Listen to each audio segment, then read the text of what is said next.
Assalamualaikum warahmatullahi wabarakatuh. Kita kembali lagi pada pembahasan mengenai Microsoft Word. Nah, pada video kali ini saya akan menjelaskan mengenai dua fitur yang ada pada Microsoft Word, yaitu mengenai table of content atau cara membuat daftar isi dan mail merge. Baiklah, selamat menyaksikan video saya berikut ini.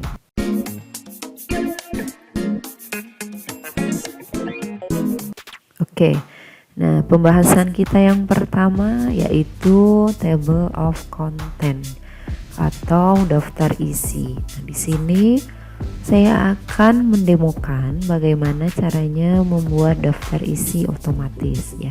Pertama kali Anda bisa siapkan dulu dokumen yang kosong seperti ini. Nah, kemudian kita akan simpan dulu ya supaya pekerjaan kita tidak hilang. Kita gunakan save as. Kemudian di sini saya akan simpan di desktop. Saya beri judul daftar isi. Kemudian saya save. Nah, untuk membuat daftar isi otomatis, yang harus pertama kita lakukan adalah kita harus membuat kerangka judulnya terlebih dahulu. Jadi jangan langsung membuat isi dari sebuah laporan atau makalah. Kita akan buat kerangka judulnya terlebih dahulu. Nah, di sini saya akan ketik kurang lebih kerangka judul dan subjudul dalam pembuatan makalah atau karya ilmiah ya, seperti berikut ini. Yang pertama, biasanya kita akan ada kata pengantar. Kemudian yang kedua itu ada daftar isi, kemudian bab 1 di sini pendahuluan. Kemudian bab 2 itu adalah pembahasan. Kemudian bab 3 itu adalah penutup. Kemudian berikutnya ada kesimpulan. Di sini ada daftar pustaka. Ini. Nah, kemudian di sini kita akan contohkan, kita beri judul ya untuk bab satunya. Di sini biasanya ada latar belakang masalah, kemudian ada tujuan, kemudian rumusan masalah, kemudian ada batasan masalah. Nah, yang berikutnya untuk bab 2 di pembahasan, misalkan kita tulis judulnya pembahasan 1, pembahasan 2, ini pembahasan 3. Nah, kemudian pada penutup kita akan berikan kesimpulan dan Oke, nah berikutnya setelah kita membuat kerangka ya, ini akan kita boldkan dulu ya, atau akan kita tebalkan. Langkah berikutnya adalah kita akan menerapkan heading ya, atau penjudulan pada kata pengantar terlebih dahulu ya. Kita blok kata pengantar, kemudian kita klik heading 1 pada bagian style di ribbon home seperti ini. Nah, kemudian kita akan buat seperti layaknya bagaimana penulisan ilmiah. Biasanya hurufnya tebal, kemudian warnanya hitam. Di sini kita bisa klik kanan, kemudian klik modify. Nah, di sini kita bisa aplikasikan warnanya itu otomatis ya. Kemudian bold. Ini previewnya seperti ini. Nah, untuk jenis hurufnya seperti ini, yaitu calibri light ya, atau heading. Kita klik tombol OK. Nah, seperti ini. Nah, kemudian berikutnya terapkan hal yang sama untuk daftar isi ya. Kita blok, kemudian kita klik heading 1, bab 1 juga sama, kemudian bab 2 juga sama, ini, bab 3, dan juga sampai daftar pustaka. Nah, seperti ini. Ini semuanya adalah heading 1 ya. Nah, biasanya kata pengantar dan daftar isi itu letaknya ada di tengah, sehingga kita berikan perataan text center seperti ini ya. Oke, nah berikutnya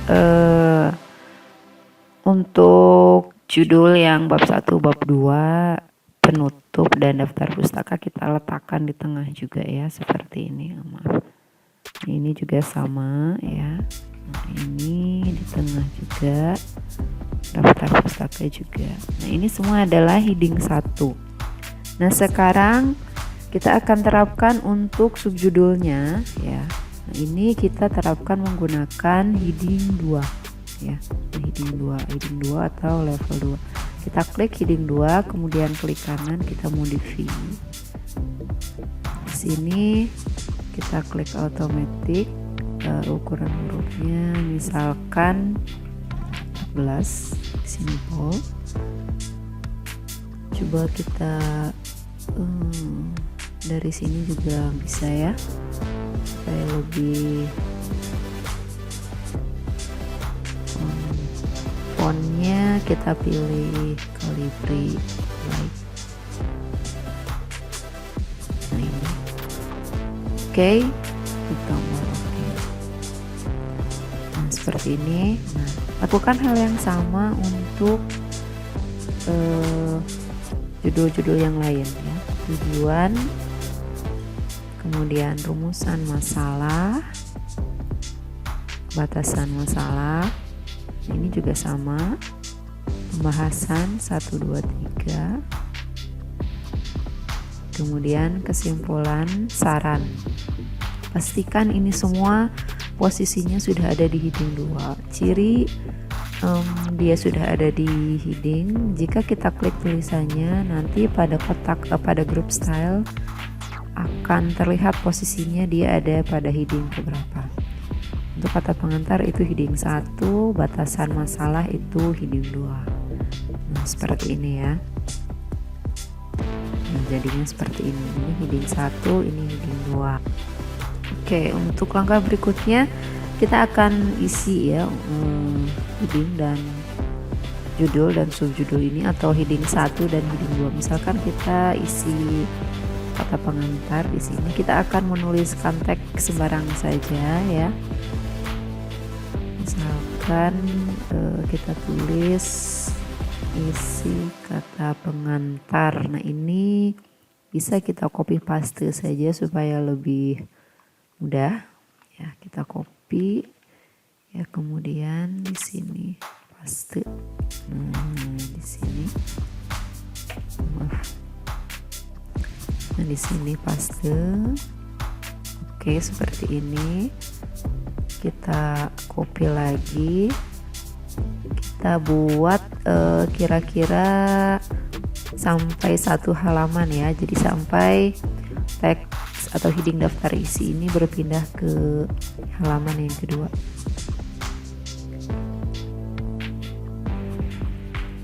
Nah, seperti ini ya.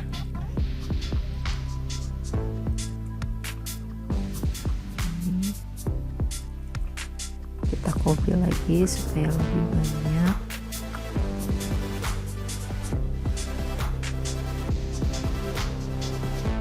Kita copy, kita blok dulu. Ini misalkan 1 paragraf. Jangan lupa untuk setiap paragraf kita berikan heading dengan menekan tombol tab ya. Nah, kemudian kita blok, kita copy lagi untuk paragraf kedua. Paragraf ketiga ini usahakan penuh ya. Nah, seperti ini. Seperti ini. Ini kita hapus saja. Nah, jadi daftar isi ya.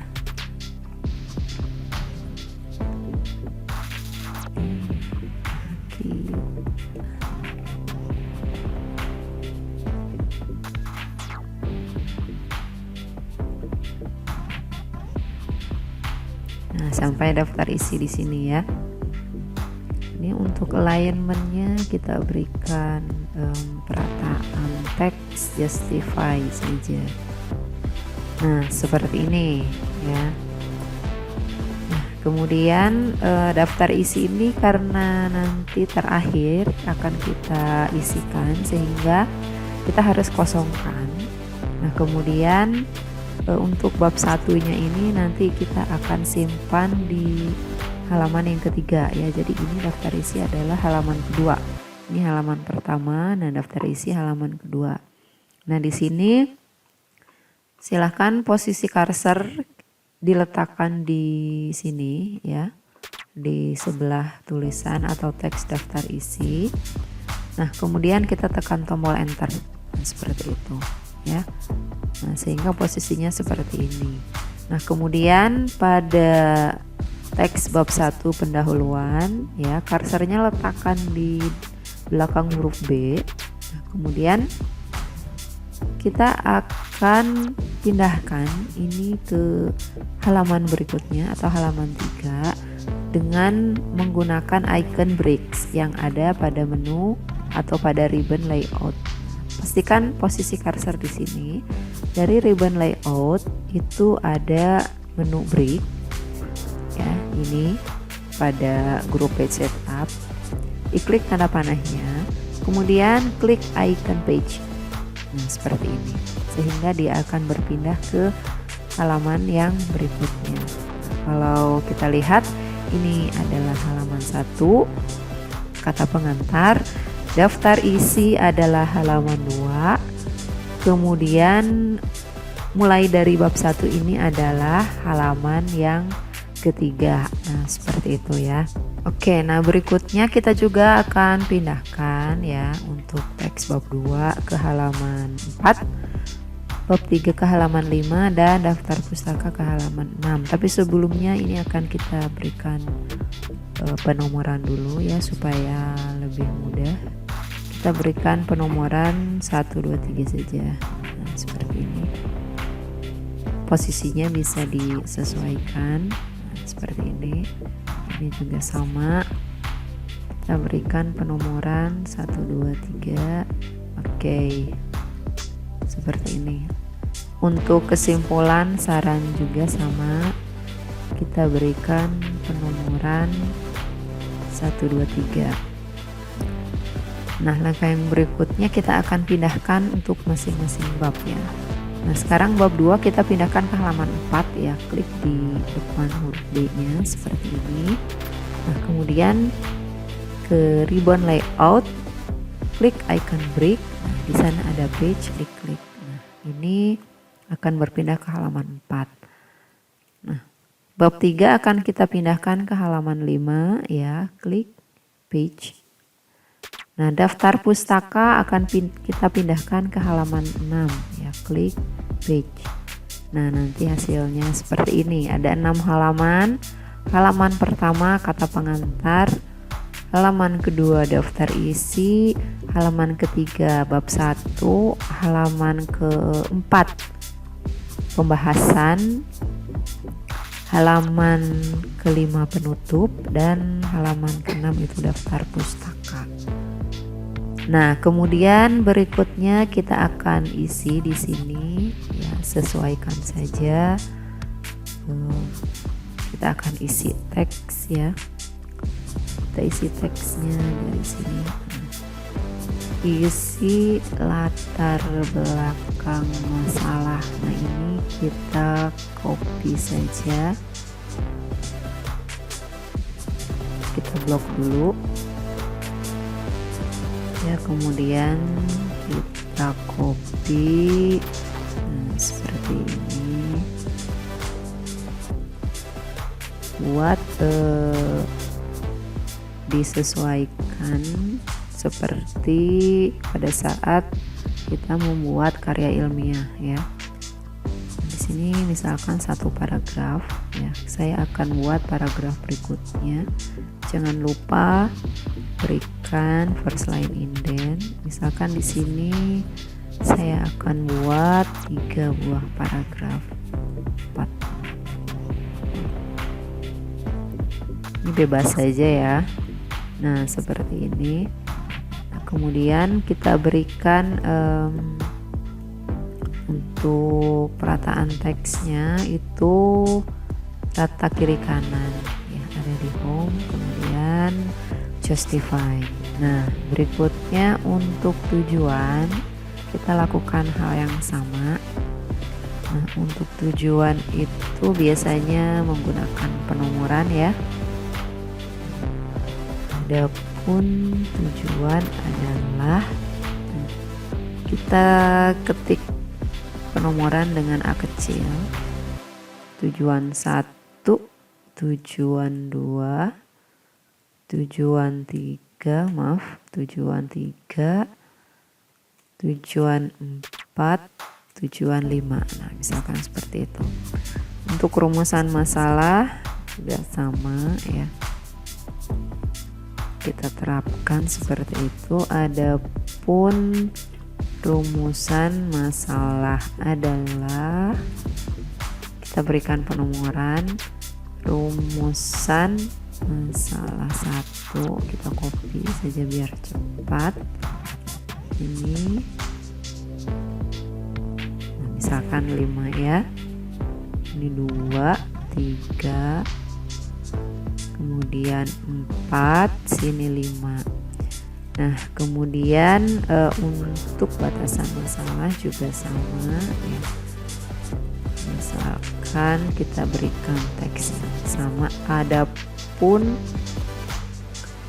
batasan masalah adalah batasan masalah 1. Nah ini kita akan copy paste saja supaya cepat. Sini kita buat 5 juga. Nah, ini untuk isi dari bab 1 ya. Nah, kemudian kita isi untuk bab 2. Untuk bab 2 juga sama ya. Sesuaikan posisinya, isi pembahasan 1. Nah, ini kita copy saja, kita buatkan teksnya seperti ini. Nah sudah kira-kira banyak, kita copy lagi supaya tidak lama. Di sini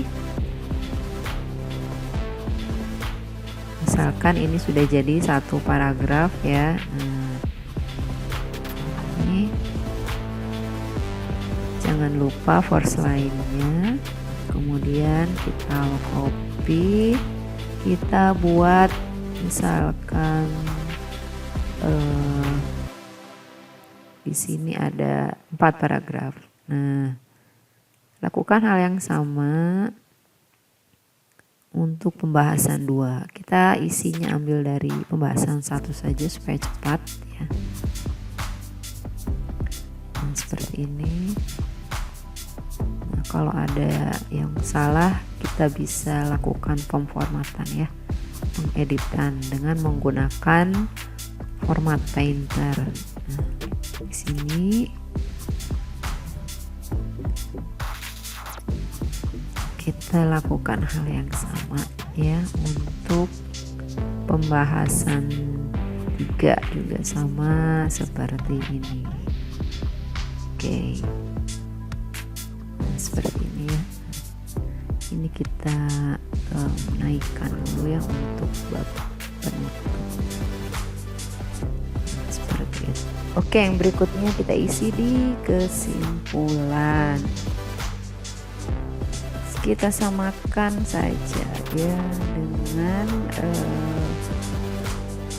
isi dari yang ini ya. Bisa kita gunakan format painter. Adapun kesimpulan adalah bisa kita buatkan penomoran di sini. Kesimpulan 1, kesimpulan 2, kesimpulan 3. Kemudian untuk saran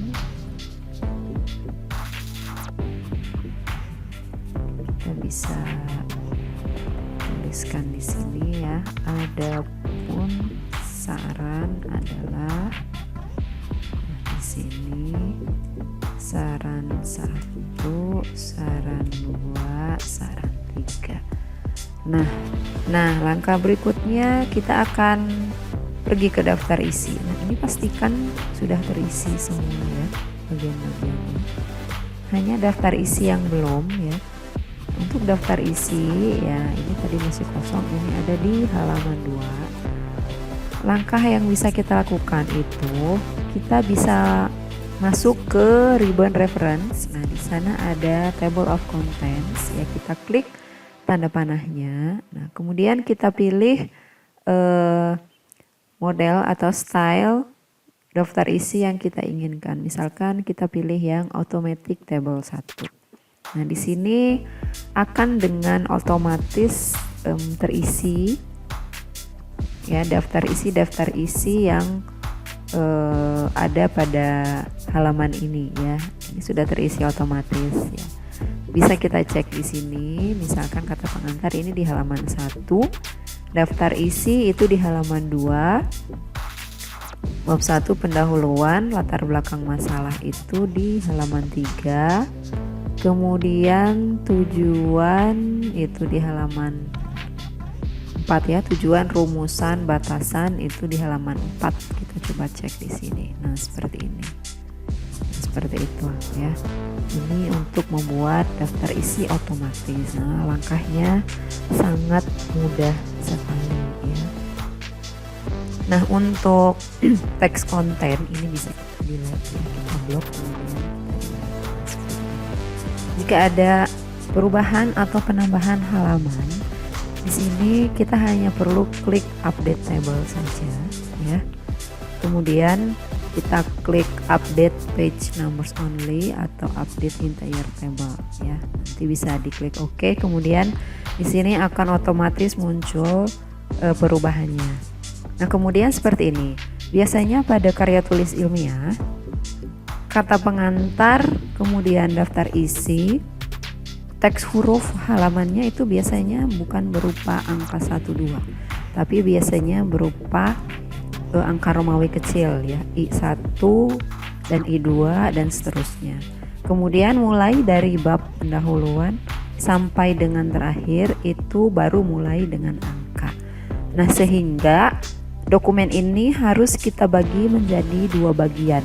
Di sini istilahnya akan kita bagi menjadi 2 sesi atau 2 section. Nah, batas sesi atau batas session itu ada pada bab 1 pendahuluan ke bawah. Ini kita jadikan session 2. Kemudian mulai dari kata pengantar dan daftar isi ya, itu kita jadikan section 1. Nah, bagaimana langkahnya? Langkahnya kita masuk ke teks bab 1 pendahuluan. Nah, di sini ya, di ujung sekali di sini kita kembali lagi ke ribbon layout, kemudian ke icon break. Tapi yang kita klik di sini adalah continuous ya. Pada bagian session break kita klik continuous seperti ini. Nah, untuk melihat hasilnya mana session 1 kemudian mana session 2 ya, kita bisa klik icon show atau hide yang ada di ribbon home ya, yang ada di ribbon home pada grup paragraf itu ada icon show hide. Kita bisa klik di sini. Nah, di sini akan terlihat ya. Ini ada tulisan page break ya. Ini merupakan batas yang kita buat tadi ya. Nah, sehingga kita bisa melihat bahwa mulai dari bab 1 ke atas yaitu bagian daftar isi dan kata pengantar itu bagian 1 atau session 1. Mulai dari bab 1 pendahuluan sampai ke bawah. Nah, ini adalah session 2 ya, seperti itu. Oke, nah sekarang kita akan berikan penomoran halaman ya. Kita kita akan berikan penomoran halaman. Nah, untuk penomoran halamannya ini kita klik saja dulu ya. Untuk penomoran halaman kita bisa klik menu insert ya, kemudian ada pada header footer ada page number. Nah, kemudian kita berikan penomoran sesuai dengan pemformatan yang kita inginkan ya. Misalkan di sini kita pilih penomorannya itu ada di bawah ya, bottom of page. Kita pilih yang play number 2 yang ini ya. Seperti ini. Kita lihat dulu. Nah, kalau di sini posisinya angkanya masih 1 ya, di sini 2. Nah, jika bisa dilihat di sini memang masih 3, nanti akan kita rubah ya menjadi angka 1 di sini. Yang perlu diperhatikan setelah kita menerapkan tadi break ya, dengan klik icon continuous, dokumen ini akan terbagi 2 menjadi 2 session. Session 1 yang ini dan session 2. Batas session 1 itu adalah daftar isi. Nah, seperti ini. Dari kata pengantar sampai dengan daftar isi itu session 1 ya. Dari bab 1 pendahuluan sampai dengan halaman terakhir ini itu adalah session 2. Sehingga kita bisa menerapkan pemformatan yang berbeda antara session 1 dan session 2. Nah, di sini yang akan diterapkan itu adalah penomoran halaman yang berbeda. Nah, kemudian kita akan rubah untuk penomoran kata pengantar. Nah, di sini ya. Nah, di sini kita akan rubah ya, kita akan blok, kemudian kita masuk ke page number, kita masuk ke format page number. Nah, di sini number formatnya kita pilih Romawi kecil ya. Kemudian start at-nya 1. Kita klik OK. Di sini otomatis akan berubah 1, di sini 2. Nah, tetapi di sini tidak akan berubah menjadi 3 Romawi. Nah, di sini tinggal kita rubah menjadi angka 1. Ya, kita klik page number, format, nah, kemudian start at 1. Nah, seperti ini. Sehingga di sini mulai angka 1 dari bab 1 ya. Kemudian angka 2 dan seterusnya sampai daftar pustaka itu halaman 7. Nah, seperti ini. Ini penomorannya sudah berbeda. Nah, bagaimana menerapkan di daftar isinya? Kita klik update tabel, update entire tabel. Nanti hasilnya seperti ini yang sudah berubah. Nah, itu cara untuk membuat penomoran halaman ya. Jadi sangat mudah sekali.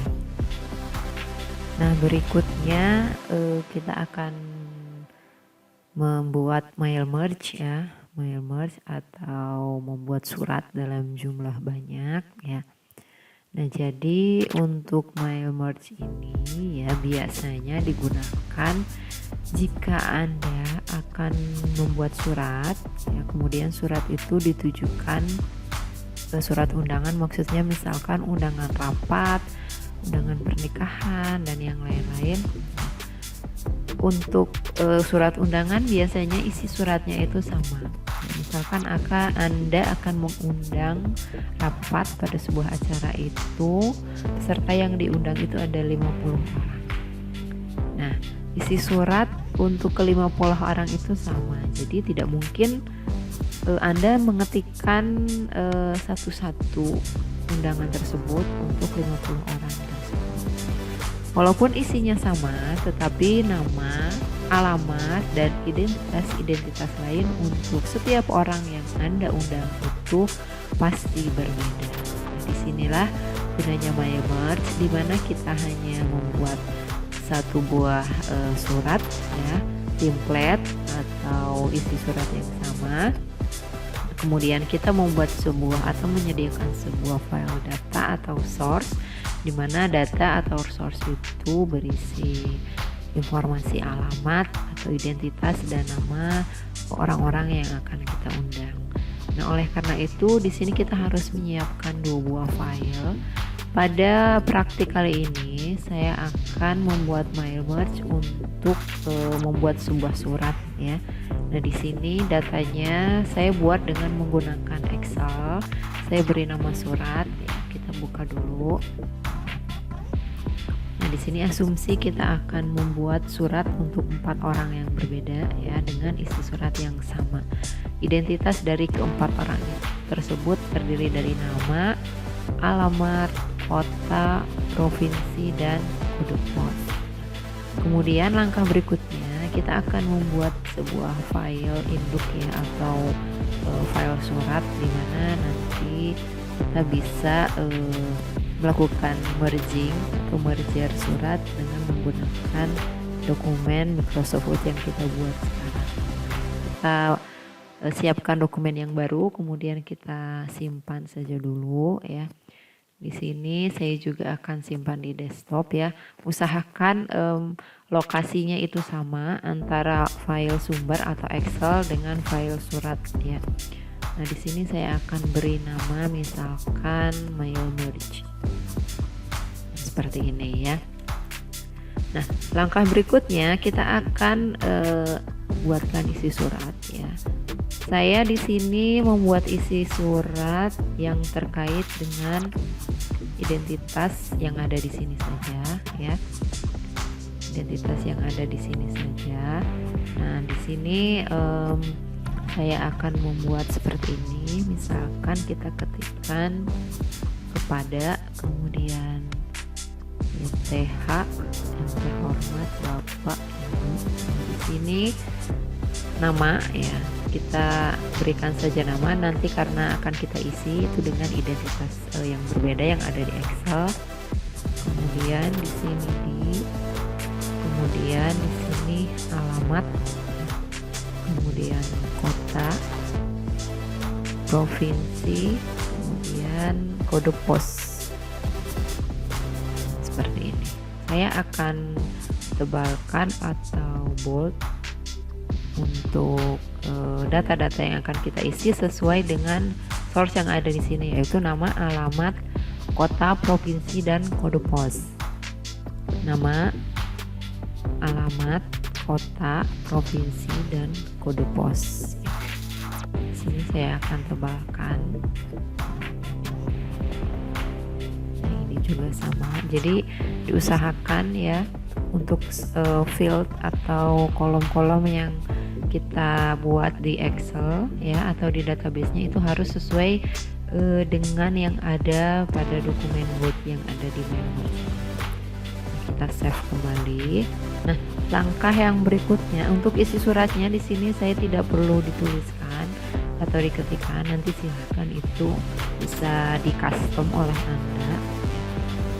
Untuk membuat mail merge kita bisa gunakan ribbon mailings. Nah, pada ribbon mailings ini ada icon yang namanya select recipients atau pilih penerima. Nah, di sini kita pilih use an existing list ya. Nah, kita cari source atau database atau file Excel yang sudah kita buat tadi.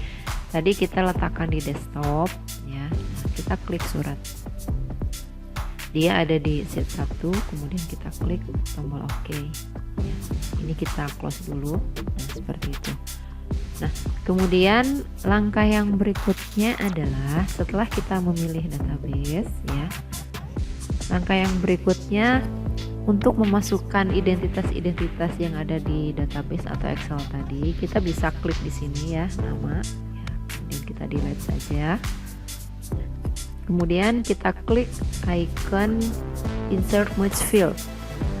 Di sini sudah otomatis muncul karena kita tadi sudah memilih database yang sudah kita buat sebelumnya. Sini kita masukkan nama. Begitu juga untuk alamat ya. Kita insert merge field, kemudian isikan alamat dan juga kota. Kita insert merge field, kota. Begitu juga dengan provinsi dan kode pos. Nah, ini kode pos. Nah, ini ya. Oke, ini kita boldkan dulu atau tebalkan. Nah, seperti ini. Nah, langkah yang berikutnya kita akan lihat isi dari field-field atau source yang ada di sini. Jadi yang tampil di sini yang ada tanda kurung siku 2 kali ini merupakan judul kolom. Nah, untuk melihat isinya ya, kita bisa klik icon preview result. Ya, kita klik di sini. Nah, seperti ini. Ini data yang pertama. Dari mana kita tahu ini data yang pertama? Ya, pada bagian navigasi yang ada di atas icon find recipient ini terlihat bahwa di sini ada angka 1, itu artinya data ke 1. Oke ya ini. Nah, untuk data yang kedua kita tinggal klik saja tombol next. Nah, di sini akan muncul data yang kedua ya. Ini adalah nama ya, kemudian ini tadi adalah alamat ya, kemudian kota, kemudian di sini provinsi, dan ini adalah kode pos. Di sini kita punya 4 data ya. Nah, ini filenya hanya satu ya, hanya satu saja. Ini file utama atau file induk yang bisa kita jadikan acuan dalam kita membuat mail merge dalam sebuah surat. Nah, ini jika surat ini akan kita cetak sebanyak 4 lembar ya, kita harus gunakan icon finish and merge yang ada pada grup ini. Kita klik saja finish and merge ya, tanda panahnya. Nah, di sini ada beberapa pilihan, ada edit individual document. Nah, jika ini kita akan tidak langsung print, kita akan simpan di harddisk kita atau media penyimpanan kita. Di sini ada merge records all, artinya kalau all kita menyimpan ke 4 identitas tadi ya, atau 4 halaman. Kalau current record berarti kita hanya menyimpan halaman yang pertama saja atau penerima yang pertama, yang ini ya. Kalau misal di sininya angka 2 berarti penerima yang kedua. Kemudian ada from, di sini kita bisa ketikkan 1 sampai data berapa yang kita inginkan. Kalau kita isikan from 1 to 3 artinya kita hanya menyimpan data identitas surat undangan itu sebanyak 3 buah. Nah, seperti itu. Kemudian yang berikutnya ada print document.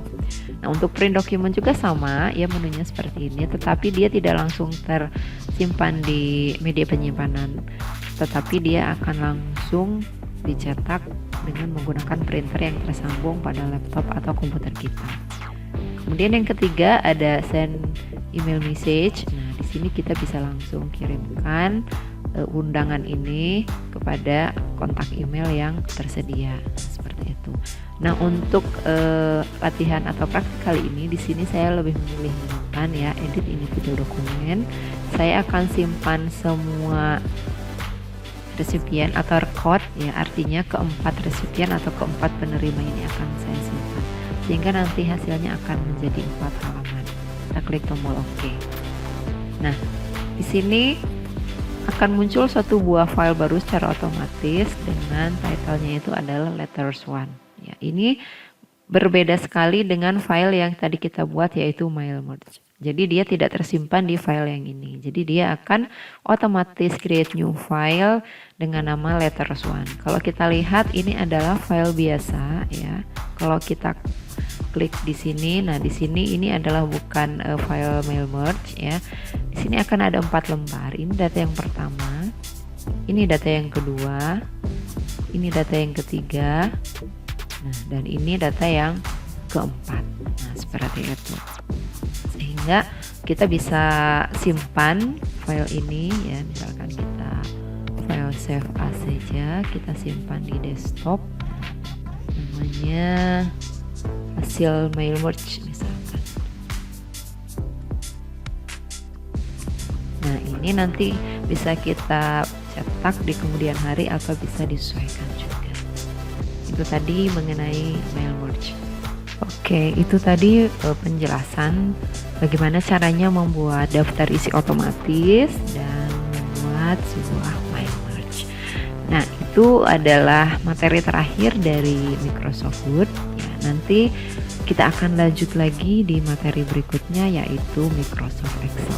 Terima kasih sudah menyaksikan video saya kali ini.